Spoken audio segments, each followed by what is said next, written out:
प्रिय मित्रों नमस्कार। ज्योतिष शास्त्र में आज हम चर्चा करेंगे वर्ष में लाभ होगा या हानि होगी, अर्थात ये वर्ष ये साल मेरे लिए कैसा रहेगा, इसके बारे में ज्योतिष शास्त्र में वर्णन किया जाता है और पंचांगों में भी इसका वर्णन किया गया है। तो इससे देखने की क्या विधि है, कैसे देखते हैं, इसके बारे में हम आज चर्चा करेंगे। अमूमन सभी के मन में एक प्रश्न रहता है कि ये साल जो नया वर्ष मेरे लिए जो चल रहा है या नया वर्ष लगने वाला है, उस वर्ष में मुझे कितना लाभ रहेगा या वो वर्ष मेरे लिए कितना लाभदायक रहेगा। तो ये प्रश्न अक्सर सभी के मन में होता ही है।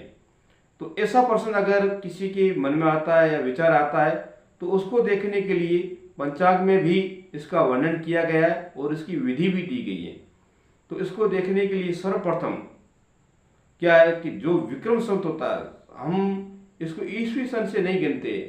पंचांग का जो सन होता है वो विक्रम संवत से स्टार्ट होता है। उसी विक्रम संवत के अनुसार ही हम वर्ष में लाभ या हानि देख सकते हैं।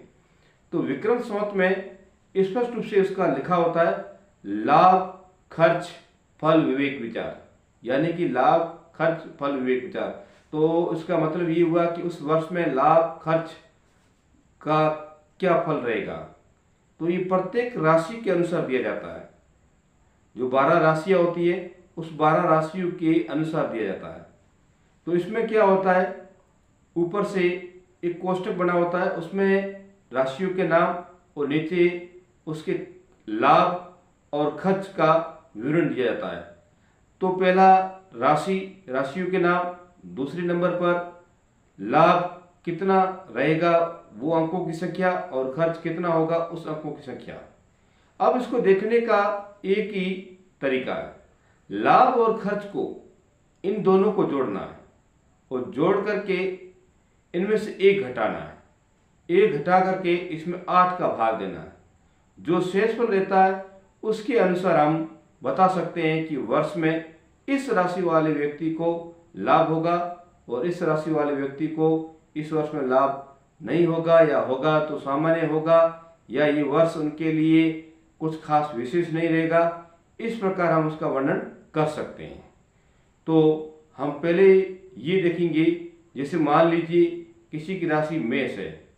अब मेष राशि में हमने देखा लाभ उसका बता रहा है 8 अंक, यानी कि उसको 8 का लाभ हो रहा है और वहीं पर उसका खर्च 5 का हो रहा है। अब 8 और 5 को हम जोड़ेंगे तो ये बन जाते हैं 13।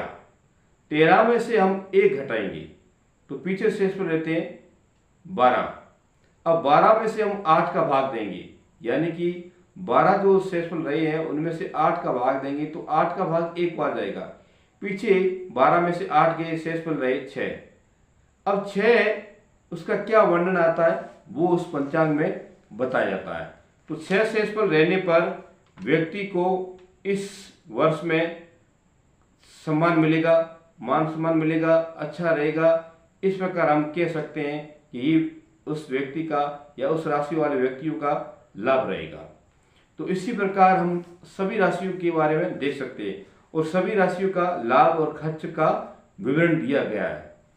अब जैसे मान लीजिए एक शेषफल रहता है, अगर हम लाभ और खर्च को जोड़ करके 1 घटा करके और 8 का भाग देने पर किसी भी राशि का अगर एक शेषफल रहता है तो उस वर्ष में उस राशि वाले व्यक्ति को लाभ रहेगा, अर्थात उस व्यक्ति को इस वर्ष में लाभ रहेगा जो विक्रम संवत के अनुसार रहेगा। फिर अगर 2 रहता है तो ये वर्ष उस व्यक्ति के लिए सुखदायी रहेगा। अगर 3 शेषफल रहता है तो ये वर्ष उसके लिए कलेशजनक रहेगा, क्योंकि वो वर्ष खास विशेष नहीं रहेगा। मन के अंदर चिंताएं वगैरह रहेगी, तनाव रहेगा और आपसी मतभेद रहता रहेगा। इसी प्रकार अगर 4 रहता है तो वो वर्ष उस व्यक्ति के लिए रोगदायक रहेगा, यानी कि वो वर्ष उस व्यक्ति को खास कोई विशेष रोग में ग्रस्त रखेगा और वो पूरा वर्ष उसके लिए चिंताजनक रहेगा, पीड़ित रहेगा। इस प्रकार उसके अंकों के आधार पर हम कह सकते हैं।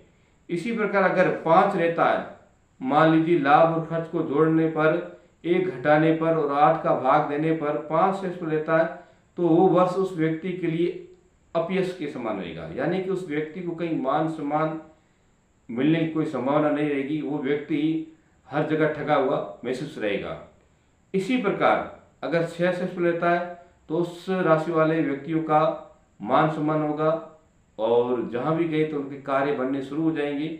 इसी प्रकार अगर लाभ और खर्च जोड़ते हुए 1 घटाते हुए और 8 का भाग देने पर पीछे शेषफल अगर 7 रहता है तो वो वर्ष उस व्यक्ति के लिए विजय लाभ रहेगा, वो वर्ष उसके लिए अच्छा रहेगा। इस प्रकार हम 8 का भाग देने पर अगर शेषफल 8 या 0 रहता है तो उस व्यक्ति को इस वर्ष में हानि रहेगी, यानी कि वो वर्ष उतना लाभदायक नहीं रहेगा। जो भी वो आमदनी खर्च करेगा या बिजनेस पर या कोई अपने कारोबार पर, तो वो हमेशा उसमें लाभदायक नहीं रहेगा, उसको वहाँ से हानियाँ ही प्राप्त होगी। तो इस प्रकार हम इसके बारे में वर्णन करते हैं। तो ये ज्योतिष शास्त्र में पंचांगों में भी इसका वर्णन किया गया है। पंचांग के अंदर स्पष्ट रूप से लिखा हुआ है लाभ खर्च फल विवेक विचार। तो ये वर्ष में क्या लाभ रहेगा, कैसे रहेगा, इसके बारे में वर्णन बताया गया और मैंने आपको यहाँ पर इसको विस्तार से बताया है। तो मेरा चैनल पसंद आया हो तो सब्सक्राइब कीजिए, लाइक कीजिए, कमेंट कीजिए, शेयर कीजिए। राधे राधे, जय श्री कृष्णा।